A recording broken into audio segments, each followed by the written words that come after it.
The first question is, thank you for today's Dharma talk. It is very enlightening. Namaste. That's good. So if you find the talk enlightening, that's good. Better than sleeping. But it's enlightening. What's the symbolism of the different color groups? It's just appearance. Don't judge anything by appearance. Don't have views on different colors. I hate this color. I like this color. That's view, egoistic self views. In some countries they like red. In some countries they like violet. In some countries they like white. So it's just the cultural colors that people like, and we respect all these other likings of other cultural colors. So if you want to find what exactly is the meaning of certain colors, yes, there are certain meanings attached to certain colors which humans interpret. For example, we interpret the red color as something lively, as something warm, because red is very similar to some bright lights, so it's a warm, lightening, or certain cases maybe, exquisite. But then white is good too. White gives you the feeling of purity, simplicity, and then violet is absolutely good. Violets give the feeling of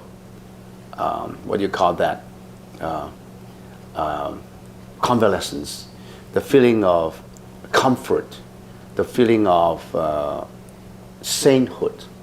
So violet, purple is a very good color. Some green is good too. We go green. You go green because we want to be natural. Green gives a good color. So color itself is just a cultural liking, a cultural thing. And we respect every cultural differences. In some country, they only use white when they're in a funeral. They don't use red in the funeral.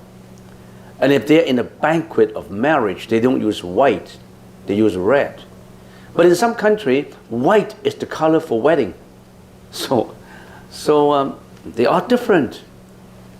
They are different. Yeah.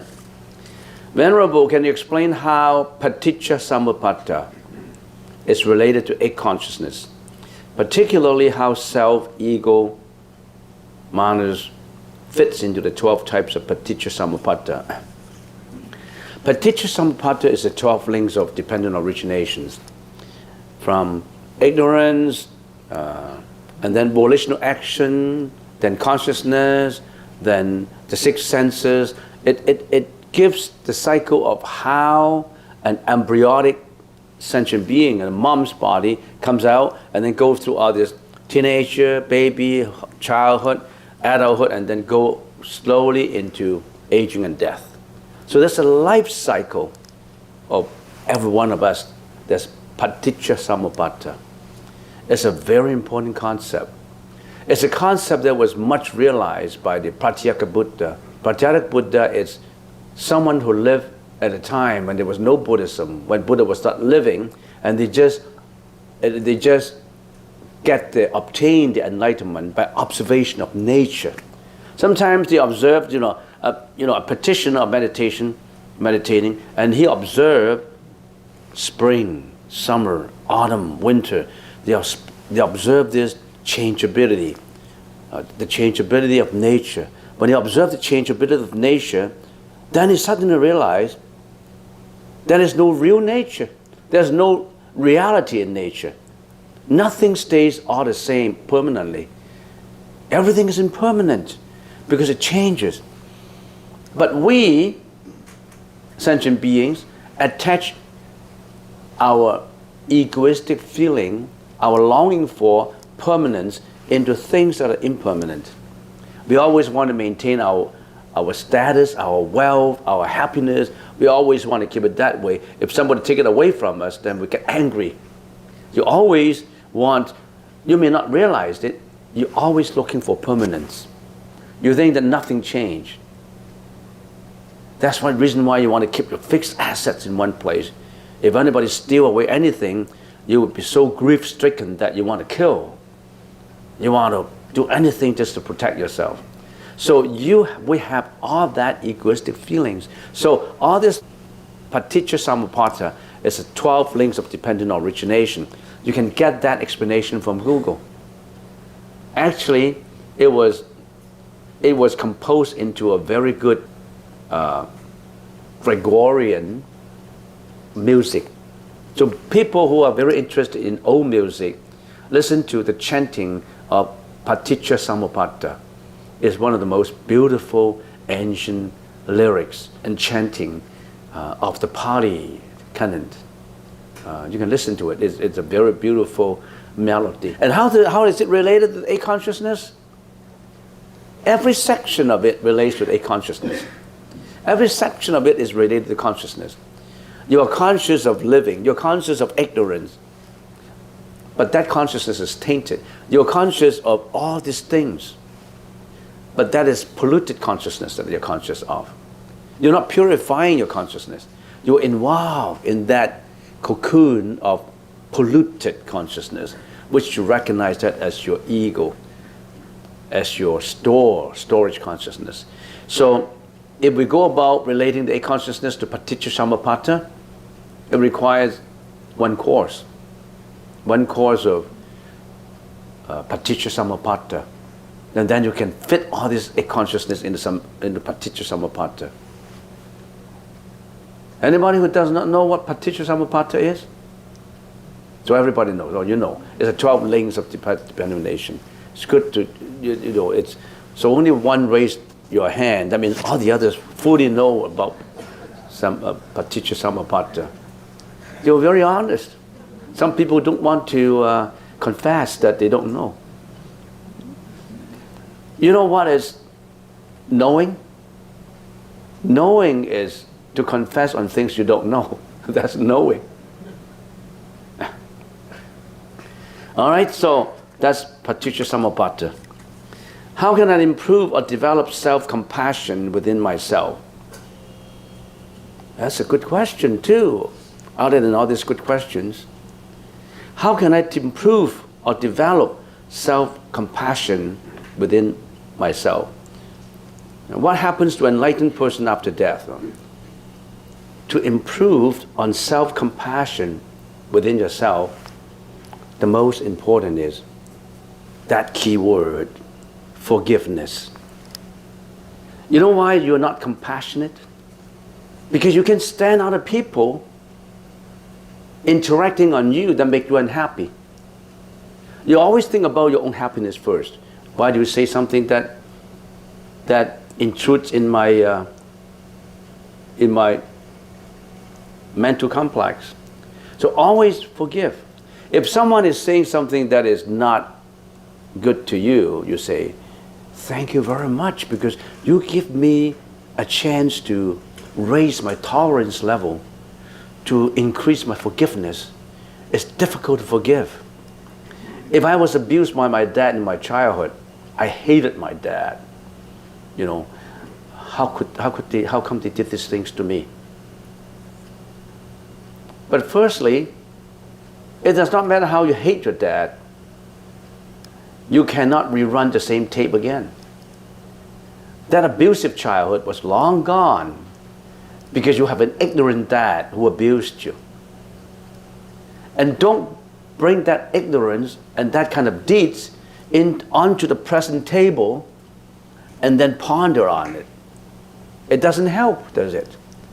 Thinking about bad experiences in the past does not help you to be better. It just increases your depression. Whatever has gone, just let it go. It shouldn't bother you. Firstly, you don't want that to happen again. It would not happen again because you know that it's not right. So you don't let that happen to you again. So why do you want to rehappen that now and bring it back into your mentality? Bring it back into a video camera and then shoot it on the wall again and look at it. That tape should be long forgotten, long forgiven. So forgiveness has absolutely strength and power in it. Always forgive. And if you forgive, then the compassion comes. Because you start to forgive every wrongs that have been done to you. But mind you, forgiveness does not mean that you become more foolish than before. I accept anything that's bad to me. No. You become more clever. So forgiveness have heightened up your intelligence level. You know that it's wrong. You just forgive. You will not impose the same thing on another person. If you have been violently treated and you forgive it, you know that's not right. You will not violently treat other people unless you don't have forgiveness. Usually why kids become so violent? Because in the family members use violence against them and they hated it. And they want to repeat the same acts to other people to get a revenge, to get an expression out of it. They thought that violence can solve problems because usually I was given the thinking that violence can resolve matters, problems. Now you have more tolerance level that increase your compassion. So self-compassion comes from forgiveness. Increase the tolerance level. Once you raise your forgiveness level, your tolerance level, then compassion begins to work in you. Because you forgive all these wrong deeds that people have done on you. You increase your compassionate power. And then you start to be more compassionate. People usually who are volunteering to go to missions to help our people, they like to extend the compassion to the needless, to those who have been violently treated. That increase the compassion. So I would say, don't make it too complicated. Try to forgive. And then in the process of forgiving, then you'll build up your power. Increase your tolerance level. Always think that whoever is doing something wrong to you is because of difference in personalities. And this is the chance that you should be thankful for those who have been mistreating you, because they give you a chance that you're not going to do the same thing to other people too. So in other words, whatever is conflicting things coming to you, you absorb it and don't bounce it back. So if someone is using his dominating ego on you, and you are using a protective ego to counter, two egos counter against each other clashes, both will get hurt. So if one clashes in you, you know what you do? You don't get into the clash. You avoid it. If a car is shooting, coming at you, bouncing at you, you think you can bounce at him at the same time? You just divert your car in another direction, absorbed it. You always keep a lower profile, like the water. In the ancient days, Lao Tzu, one of the greatest philosophers in China, is saying that we should behave like a water. Water is always flowing down with humility, always taking a very low pride, always going down, very humble, very polite. Water is going down all the time. Always try to, you think that water is weak, right? Because it's always going down and down and down. But water is extremely powerful, you know. The strongest dam can be destroyed by water. Water is as tender as a mom and as strong as the father. And water, when the wind blows the water, the sea of water, all these waves come out.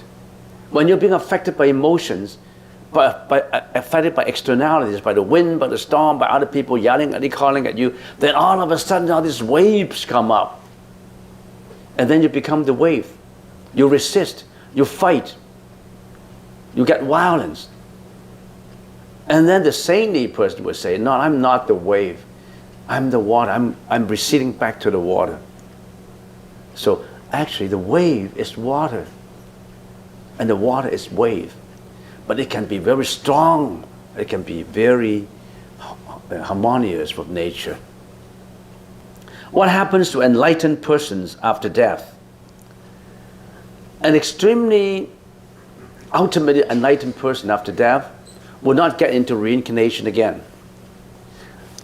A person like Buddha, for example, Buddha became Buddhahood, he will not roll into a samsara again.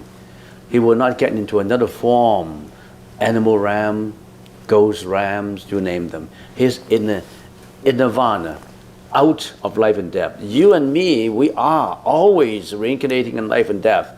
You are Jeanette in this life, in the next life, according to what you have done now and your previous karma, you roll into the next. You could be John. You could be, I don't know, depends on what your karma were before. We, with our karmic energy, has been changing form. Different waves, higher waves, lower waves. But you are the water. You always have that water nature in you. That water, you are water. Don't recognize your own wave. Every wave is an individual. The water is returning back to unity.